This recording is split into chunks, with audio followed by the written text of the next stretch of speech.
Hello everyone and welcome to the inside of the Omoda C9 PHEV plug-in hybrid electric vehicle. And I thought I'd make a quick video just to tell you all what it was like to drive this car and live with this car. I've had it for about a week now and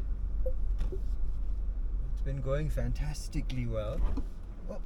Still getting used to all of those kinds of quirks, managing the brake pedal, especially in between where the engine kicks in and the different motors are working, where you're going up a hill or down a hill. It's all very complicated, but it works very nicely. I'm just trying to negotiate some traffic here. And C9 PHEV powered by a 1.5 litre turbo petrol engine combined with some electric motors to give you all-wheel drive. The mad part about this whole package is puts out about 440 kilowatt to the wheels, they say. About 950 Newton meters depending on the mode and conditions of charge, and all sorts of things have to be kind of perfect, but it shows you there on the dashboard how many kilowatts you're using, and they are used, I think, a lot of kilowatt, a lot of G-force. There goes my stuff in my door pocket because you just end up ripping down the street.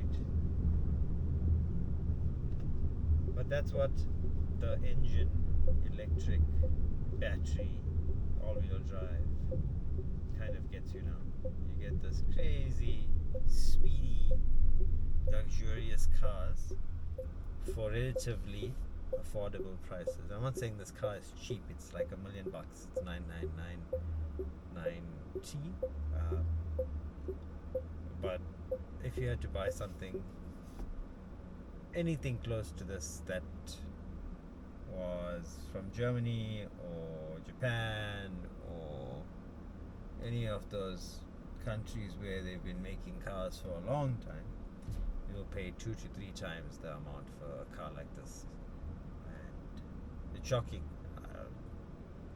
No pun intended, being an electric kind of vehicle, but it really is shocking what you get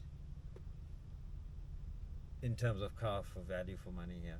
So a whole lot of features, digitalized dashboard, digital instrument cluster, you've got heated seats, cooled seats, front and back, lots of space, loads of space. And if you look around me, you'll see like the roof lining is this kind of textured Alcantara like very classy material. And even where they've used kind of the leather and the wood, it feels nice, feels decent quality. The seats are very light color on this test unit, so the seats have not worn well. They've become a bit dirty, so I guess you just choose a darker interior. Black or a nice darker grey would work well. But overall, the car's been driving really well. I've been averaging, let's see what it tells me down here. So for the last 50 kilometers, I've been averaging 7.5 liters per 100 kilometers. Now, 7.5 liters is per 100 kilometers over 50 k's is not anywhere close to what they claim. But remember, I've been driving this thing in sport mode most of the time and just kind of going crazy-ish, enjoying it. You'll see even the camera, I've got to keep readjusting because the grip on the camera is just not solid enough to handle the G-force this car throws out. But yeah, interesting drive. I was talking about the spec and the quality, decent, especially for the price you're paying. Like I'm saying, everything's nice. The massive sunroof. The audio system's nice and clear, crisp, enough bass. There's speakers in the headrest off the driver's side. Pop open my big center console here, storage vibes, and I've got a nice keychain to match a whole bunch of these cars coming from China this year, so we'll be testing lots of them. But the C9 PHEV, wow, what a car. I think if you're in the market for something big for your day-to-day, for your family, you can go out and please drive this thing, because on its electric mode, on the battery, you can commute the whole week, depending on where you live and where the schools are or wherever, and you can just commute the whole week on electric power alone, because it can do up to 150 kilometers just on electric if you drive it in the correct mode and you nurse it along, and that's fine, you can do it. But you can even just drive it normally in a hybrid mode, and get over 1,000 kilometers per tank, if you want to call it that. So you'll fill up the petrol tank, you'll charge the battery, and you will be able to easily cover 1,200 kilometers on a tank. And as I pull in here, I want to back in so I can just show you around the car a little bit, and how easy it is to charge. Keep that battery topped up at home for commuting, because you will install a wall box at home. I've installed one, had one installed like ages ago, so it's been working and keeping us going. So you simply just back in, come home from your drive, and you just plug in the car as you would need. So let me grab this guy off here. Let me show you. So yeah, as I was saying, interior absolutely fantastic. You've got dials and buttons, tactile things that you can, use while driving. You're not always climbing into the screen to get to where you need to find things. Then you've got your nice wireless charging pad, storage area for another phone, and you can close up this whole area here.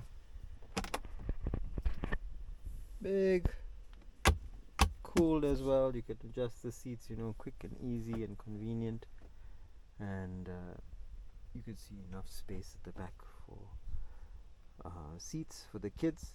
The nice thing is you can also recline the back seats depending on the comfort you want.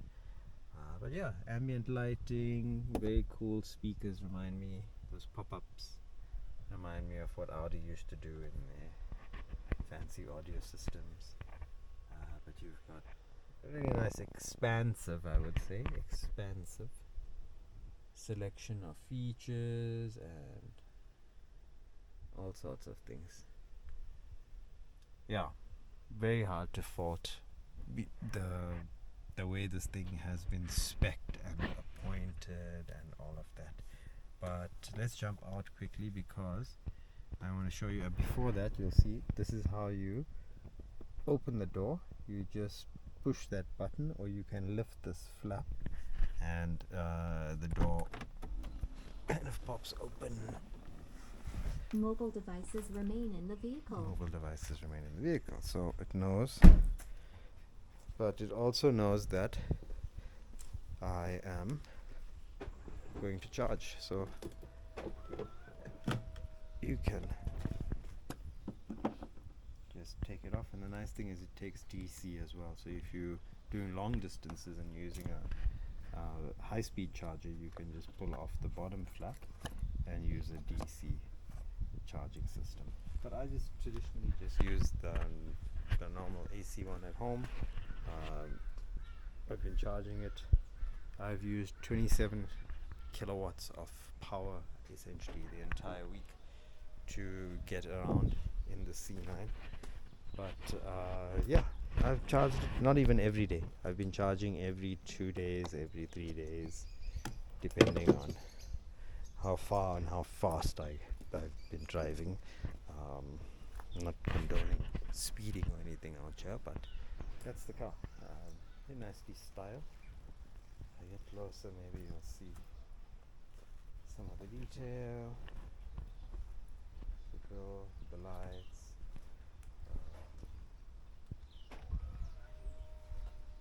The lights are supposed to do like some kind of interesting dance, and you can choose between a few different styles, startup and all of that. So it plays music as well apparently when you start it up. But that's the car essentially. So throws its name down on the ground. I've seen cars these days that cost so much more, and you get so little compared to what you get in this Amoda and cars like this Amoda and other Amodas. So go out, check one out, read my review or full review of the car, what it's like to drive, the brakes, steering, everything on the link in the description. And yeah, let me know your thoughts on these cars like this that are so luxury laden. Do they appeal to you, or do you want something more simple? Or well, what would you consider for like 999,000 rand out there in the market? So yeah, let us know in the comments, and thanks for watching. We'll bring you some more of these very soon. Cheers.